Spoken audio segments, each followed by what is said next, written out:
جس کی وجہ سے ہمارے مسلمان بھائیوں اور بہنوں میں ایک بھاونا پیدا ہوئی کہ ہمارے ساتھ نیائے نہیں ہو رہا ہے. بات صحیح ہے اور اس کی ساری ذمہ داری ہم لوگوں کی ہے. اس کو ہمیں سویکار کرنے میں کوئی دقت نہیں ہونی چاہیے. اگر ہمارا چھوٹا بھائی اس بات کو محسوس کرتا ہے کہ وہ سرکشت نہیں ہے تو یہ بڑے بھائی کی ذمہ داری ہے کہ کیوں سرکشت محسوس نہیں کرتا ہے. کئی بار ایسے موقع آئے، میں کوئی راجنیتی نہیں کرنا چاہتا، یہ تو ہمارے دھرم کا گھر ہے، دھرم کا منچ ہے. ایک بات میں جانتا ہوں کہ عام ہندو، عام مسلمان، عام عیسائی، عام سکھ سب مل کر رہنا چاہتے ہیں. کچھ فطرتی لوگ ہیں، ہر قوم میں ہیں، ہر دھرم میں ہیں، جو اس طرح کی باتیں کرتے ہیں. ڈاکٹر صاحب نے ابھی جن کا ذکر کیا، میں ان کا نام نہیں لینا چاہتا. کچھ ایسے لوگ ہیں جو اسلام کا ایک غلط طریقے سے اس کو پیش کرتے ہیں. آج آوشکتا ڈاکٹر صاحب یہ ہے کہ آپ کا یہ شانتی کا سندیش اس پورے ملک میں پہنچنا چاہیے. اس ملک میں پہنچ کے کونے کونے تک جانا چاہیے. میں تو آپ سے کہوں گا کہ آپ ودیشوں میں ضرور جائیں، لیکن اس ملک کے ان حلقوں میں بھی جائیں جہاں فطرتی لوگ، ہم 1000 سال سے زیادہ رہتے ہوئے ہندو مسلمانوں میں جو کھائی پیدا کرتے ہیں، اس پہ پل بنانے کا کام ڈاکٹر صاحب آپ کر سکتے ہیں. آپ کو اس بات کو ہم آپ سے انوروھ کرنا چاہتے ہیں. ہمیں یہ نہیں بھولنا چاہیے، عیسائی دھرم ہندوستان میں پہلے آیا، یورپ میں بعد میں گیا، لیکن اس کو بھی ہندوستان کے لوگوں نے اسویکار کیا. اسلام آج سے 1400 سال پہلے بھارت میں آیا.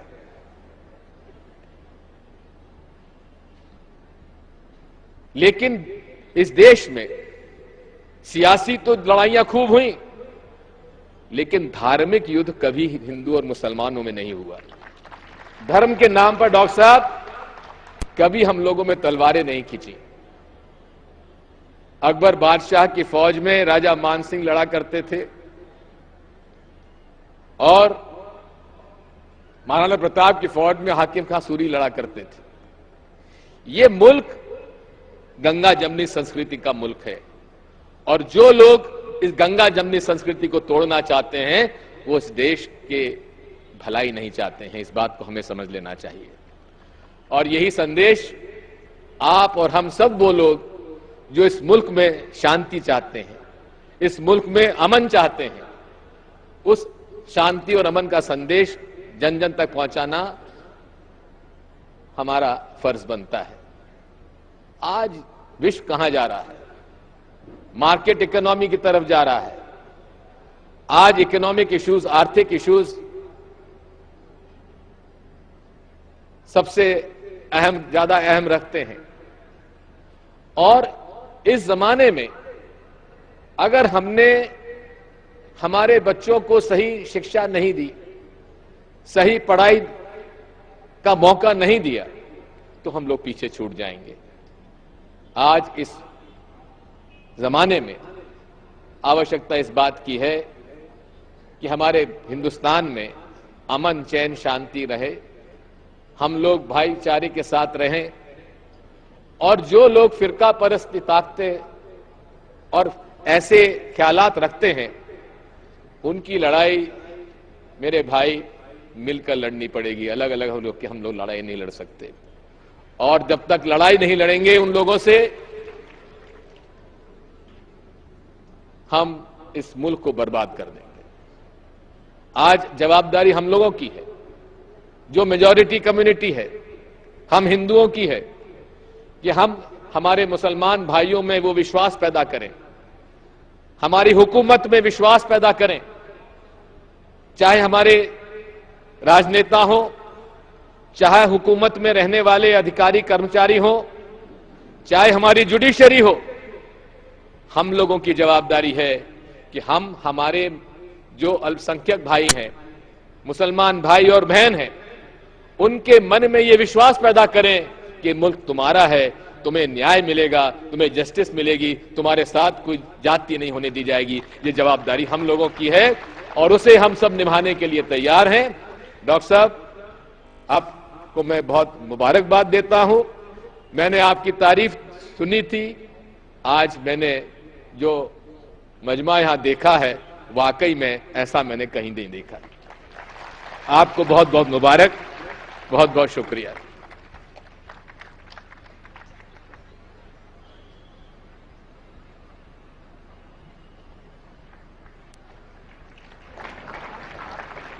مہمان خصوصی جناب دگ وجے سنگھ صاحب کا بہت بہت شکریہ کہ انہوں نے یہاں آ کر ہماری اس نشست میں ہم تمام لوگوں سے خطاب کیا.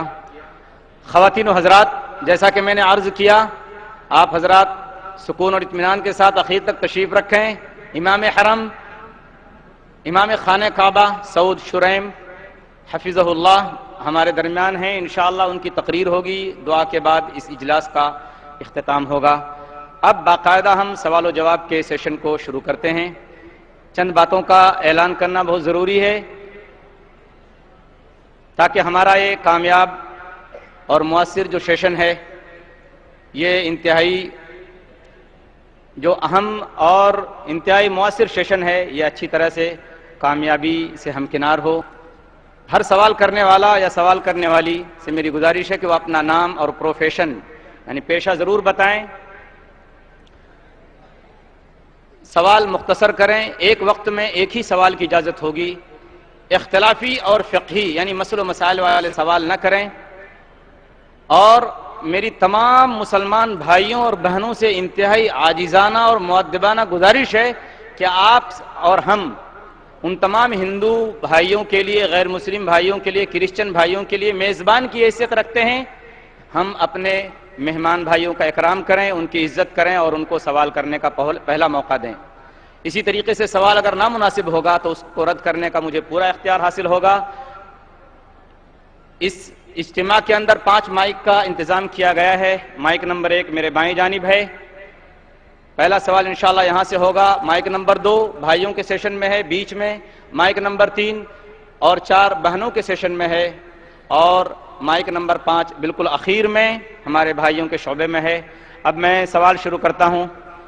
مائک نمبر 1 میں جو بھائی ہیں ان سے گزارش ہے کہ اپنا نام اور پروفیشن پیشہ بتا کر اپنا سوال شروع کریں. ہلو، میرا نام شنکر بھائی ہے.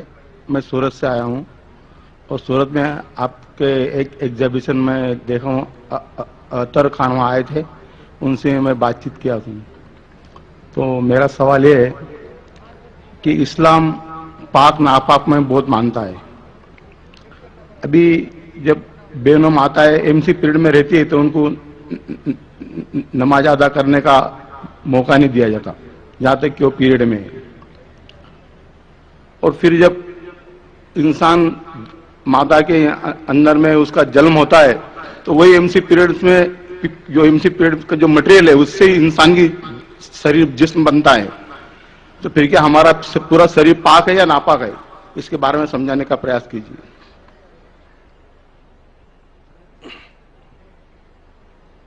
بھائی صاحب کا بہت اچھا سوال ہے. بھائی صاحب سورت سے ہے اور پوچھ رہے ہیں کیا اسلام پاک اور ناپاک میں بہت مانتا ہے، اور جب خواتین حیض میں ہوتی ہے ڈیورنگ دا مینسٹرل سائیکل، اس وقت انہیں اجازت نہیں کہ وہ نماز پڑھے. اور یہ کہنا چاہتے کہ کیونکہ اس وقت عورت ناپاک ہے، اور اسی ناپاک کے ذریعے جب بچہ پیدا ہوتا ہے تو اس وقت بھی نماز نہیں پڑھنے کا حکم ہے. اور اس کا مطلب یہ کیا ہم ہر انسان ناپاک پیدا ہوا؟ یہ فلسفہ انسان ناپاک پیدا ہوا یہ عیسائی کا فلسفہ ہے، مسلمان کا نہیں. یہ جو آپ نے ایگزامپل دیا، مثال دی، اس سے غلط فہمی ہو سکتی ہے، لیکن میں آپ کی غلط فہمی کو دور کروں گا انشاءاللہ. کیونکہ میڈیکل ڈاکٹر ہوں، میں جانتا ہوں کہ عورت جب حیض کے وقت ہوتی ہے، during the menstrual cycles, there are various psychological changes, جو دماغ کی جو چینجز ہوتے psychological, many physiological changes takes place. تو اس چینجز کی وجہ سے اللہ سبحانہ و تعالیٰ نے عورتوں کو چھوٹ دی ہے کہ ایسی حالت میں آپ نماز پڑھنے کی آپ کو ضرورت نہیں. چھوٹ ہے، چھوٹ مطلب کنسیشن. تو جب کسی آدمی کو یا عورت کو کنسیشن دی جاتی، اس کا مطلب نہیں کہ یہ اسے ذلیل کر رہا ہے. سمجھ آپ نا؟ تو چھوٹ دیا جاتی کہ آپ اس وقت جب حیض کی حالت میں آپ کو نماز پڑھنے کی ضرورت نہیں ہے. سمجھ آپ نا؟ تو اسی طریقے سے یہ کہنا کہ انسان ناپاک میں پیدا ہو بالکل غلط ہے، کیونکہ اللہ کے رسول کی حدیث بھی ہے، ہم جب پیدا ہوئے، جو قرآن کی آیت ہے، ہم پیدا ہوئے منی سے، semen, ovum as well as sperm, مل کے زائگوٹ ہو جاتا ہے. اس کو ہندی میں کیا کہتے ہیں، اردو میں کیا کہتے ہیں، ذرا میڈیکل جو اسٹڈیز کیا ہوں میں انگریزی میں کیا ہوں. تو means sperm and ovum meet, it's called as zygote. آپ سمجھے نا؟ تو اس کا مطلب ہمیں جب منی نکلتی ہے ہمیں نہانا فرض ہے، لیکن اس کا مطلب یہ نہیں کہ منی ناپاک ہے. ہم جب ہم بستری کرتے ہیں، جو ذہنی حالت ہوتی ہے وغیرہ، اس کے وجہ سے نہانا ضروری ہے نماز پڑھنے کے پہلے. اس کا مطلب یہ نہیں کہ منی ناپاک ہے. قرآن اور حدیث میں کہیں بھی نہیں لکھا ہے کہ منی ناپاک ہے، لیکن اکثر لوگ غیر مسلمان بھی سمجھتے کہ منی ناپاک ہے. منی ناپاک نہیں ہے. ایک حدیث اللہ کے رسول کی کہ ایک شخص ہم بستری کرنے کے بعد وہ منی کپڑے پہ گر جاتی ہے، تو اللہ کے رسول نے کہا کہ اس منی کو کھرچو، مطلب وہ جب ڈرائی ہو جاتا ہے اسے نکال دو، بس کافی ہے. تو یہ کہنا کہ منی ناپاک ہے، یہ ہماری غلط فہمی